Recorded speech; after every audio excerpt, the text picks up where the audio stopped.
I encourage you to take the leap with me and, again, let pest populations grow to larger size than you're used to and pay special attention to the parasitoid wasps that you then introduce to your area, and pay attention to how quickly and effectively they're able to reduce those populations of pests, keep them at a much more manageable level, and then actually kind of keep that cycle going year after year and become more effective at pest control year after year without you even really doing anything. And so by bringing these animals closer into your gardens and other plantings,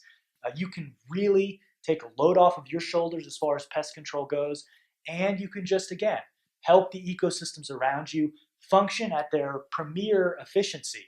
just by, kind of keeping these animal and pest interactions in mind.